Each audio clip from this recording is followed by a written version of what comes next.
Even the pros run faster when they do less. Recently, we've seen some articles of athletes who, through changing circumstances like Kilian Jornet, he had a child and had to adjust his training. He wrote a whole article about how he changed all his training and did less, and yet performed better than he has for the last couple of years.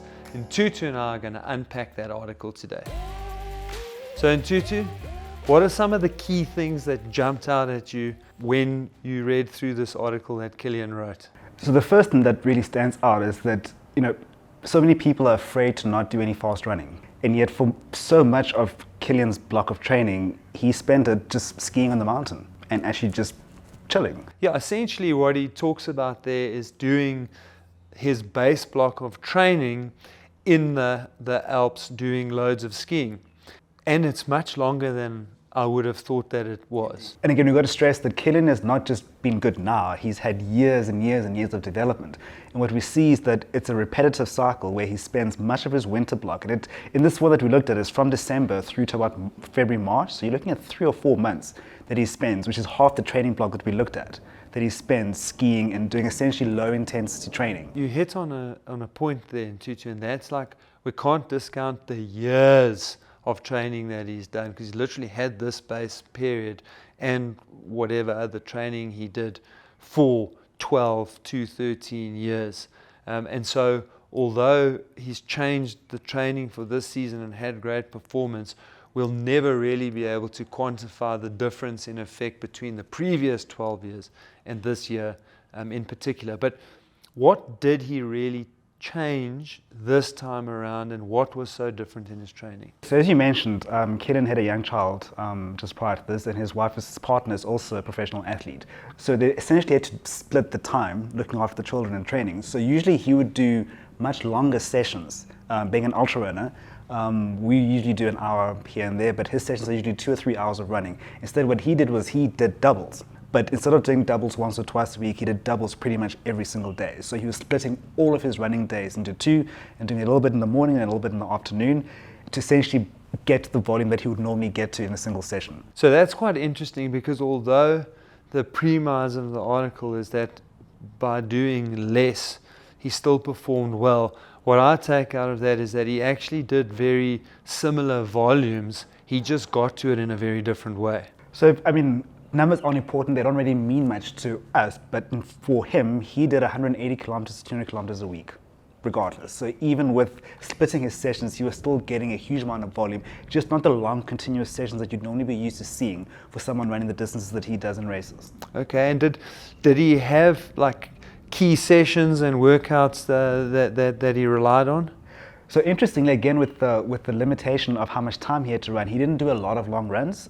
For him, a long run is relative. He talks about doing 2 or 3 4 to 5 hour runs in a block. So a block for him would be, once he's done his base phase, it's the block leading into the race. So he works in sort of 4 to 6 week blocks. So in that block, he might do a long session, 1 or 2 long sessions, just to maintain that long endurance. But in terms of what he does, he doesn't do a lot of speed work. It's something that he's learned about himself, that too much fast running will injure him. So he does the short repetitions that you might see, the 200s, the 400s. He says he does 4 of those in a year. So it's not a key part of his training. What he does do is you realize that he trains according to the demands of his events. He does a lot of uphill running.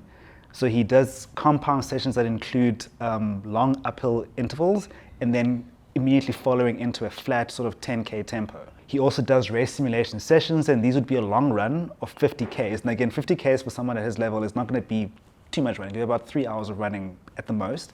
And then he does 30Ks easy, and then he goes into a 20Ks at race pace, almost introducing a little bit of fatigue and doing his race pace work on tired legs. Again, because he's doing ultra running, he'd be running at the end of his races on tired legs, so he needs to simulate what that feels like. And then he does his tests, which are interesting because a lot of mountain climbing, he does a 2K uphill section as his test. Okay, so really what I took out of that part of the article is the large amount of individualization for Kilian himself, but also for the events that he is training for. And I think for our listeners, the important thing is figuring out what you respond particularly well to in training. yes, work a little bit on your weaknesses, but really focus on your strengths and make sure that you train those well. He didn't go through this whole training block without any problems though. So here we have a guy who's trained for 12 or 13 years, and he did have a little bit of injury, but an important illness as he was preparing. I think he got COVID, if I remember correctly. Yeah, so interestingly, so what he did in this block was interesting because he had 4 major races. I think one of them was a mountain marathon, and then he had the Hadrock 100 miler, and those were about 4 weeks apart.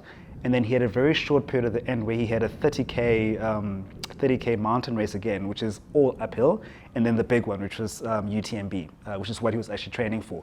And just before the 30K race, that's where he got sick. And again, he monitors himself. It's very important that he doesn't just sort of amble along through training. He tracks HRV, a very important measure for a lot of people, and he also measures how he feels and that sort of thing. And he realized heading into that third race that he was not feeling too well, and then his partner tested positive for COVID.